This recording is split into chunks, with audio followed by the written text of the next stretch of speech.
Neymar থাকলে একটু উপরে যে মিডফিল্ড থেকে উপরে যে খেলাটা হয় সেটা একটু আর কি মানে আপনার যে ভালো খেলা সেইটা আসলে পাওয়া যায়। কিন্তু এই ক্ষেত্রে একটা ভরসার নাম থাকে আসলে নেইমার। যে নেইমার থাকলে মাঠে একটা আতঙ্ক থাকে। প্লাস হচ্ছে সমর্থক গোষ্ঠীও আসলে নেইমারকে দেখার জন্যই কিন্তু ব্রাজিল যারা সাপোর্ট করে তারা আসলে ওই দল আসলে সাপোর্ট করে নেইমারের কারণে আমি যতটুকু জানি।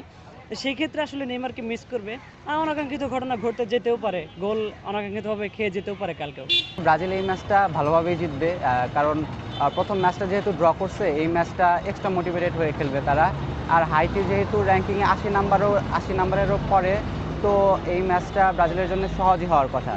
তবে এই বিশ্বকাপে দেখা যাইতেছে যে নিচের সারির দলগুলা খুবই রক্ষণাত্মক খেলে বড় দলগুলাকে আটকাই দিতেছে, গোল করার সুযোগ কম দিতেছে। তো হাইটিও এই চেষ্টাই করবে আমার মনে হয়, কিন্তু ব্রাজিল যেহেতু এক্সট্রা মোটিভেটেড হয়ে খেলবে, মনে হয় জিতে যাবে। করি নেইমার একজন বড় তারকা, সে থাকলে দলের ব্যালেন্সটা আরও ভালো হতো, কম্বিনেশনটা আরও সুন্দরভাবে খেলতে পারতো। কিন্তু আশা করি তেমন কোনো বড় ইম্প্যাক্ট ফেলবে না ইনশাল্লাহ। আশা করি ভালোভাবে ম্যাচ জিততে পারবে ব্রাজিল। এইবারের বিশ্বকাপে আমরা দেখতে পাচ্ছি দুর্বল দলগুলো আসলে খুবই ভালো করছে। তো হাইটিকে আপনি কিভাবে দেখছেন? আসলে আমার মনে হয় যে আসলে বিশ্বকাপে যারাই কোয়ালিফাই করে তাদের অবশ্যই অ্যাবিলিটি আছে দেখেই তারা কোয়ালিফাই করে। তো সেই ক্ষেত্রে আসলে মানে কোনো দলকেই আসলে হেয় করে বা ছোট করে দেখা আসলে ঠিক না আর কি। সবারই অ্যাবিলিটি আছে দেখেই বিশ্বকাপে আসলে কোয়ালিফাই করছে আর কি। তো সেই ক্ষেত্রে আমি মনে করবো সব দলকেই আসলে সমান করা দেখাই ভালো আর কি। আর্জেন্টিনা এবং ব্রাজিলের সমর্থক বেশি, সবচেয়ে বেশি।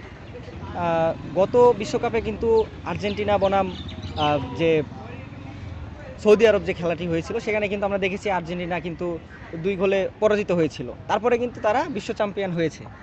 এখন ব্রাজিলের প্রথম ম্যাচ মরক্কোর সঙ্গে খেলেছে, আমরা দেখতে পেয়েছি যে মুসলিম যে দলগুলো আছে তারা কিন্তু এবার আসলে ভালো খেলছে।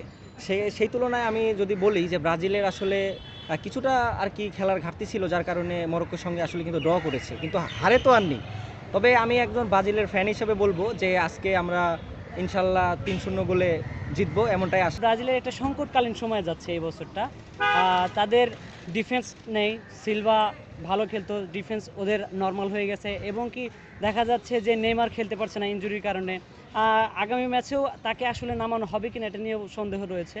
তারপরেও দেখা যাক কি হয়। এখন 50-50 চান্স কি হবে। তবে আগামীকালকের যে ম্যাচটা রয়েছে সেই ম্যাচটা নিশ্চিতভাবে জিততে পারবে। আপনি কি মনে করেন ব্রাজিলের আবার 7 আপ খাওয়ার টাইম হয়েছে কিনা? না, 7 আপ বলতে আসলে অনাকাঙ্ক্ষিতভাবে অনেক কিছু হয়ে যেতে পারে।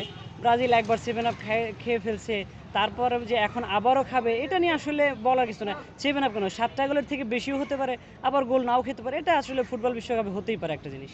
কালকে তো নেইমার থাকবে না, এটা কোচ থেকে আসলে হয়তো বলছে একাদশে নাকি থাকবে না। তো কোনো কি দুর্ঘটনা ঘটতে পারে কিনা, তাহলে তো বাদ করার সম্ভাবনা। তবে আমি দেখেন নেইমার থাকলে একটু উপরে যে মিডফিল্ড থেকে উপরে যে খেলাটা হয় সেটা একটু আর কি মানে আপনার যে ভালো খেলা সেইটা আসলে পাওয়া যায়। কিন্তু এই ক্ষেত্রে একটা ভরসার নাম থাকে আসলে নেইমার। যে নেইমার থাকলে মাঠে একটা আতঙ্ক থাকে। প্লাস হচ্ছে সমর্থক গোষ্ঠীও আসলে নেইমারকে দেখার জন্যই কিন্তু ব্রাজিল যারা সাপোর্ট করে তারা আসলে ওই দল আসলে সাপোর্ট করে নেইমারের কারণে আমি যতটুকু জানি। তো সেই ক্ষেত্রে আসলে নেইমারকে মিস করবে। অনাকাঙ্ক্ষিত ঘটনা ঘটতে যেতেও পারে। গোল অনাকাঙ্ক্ষিতভাবে খেয়ে যেতেও পারে কালকেও।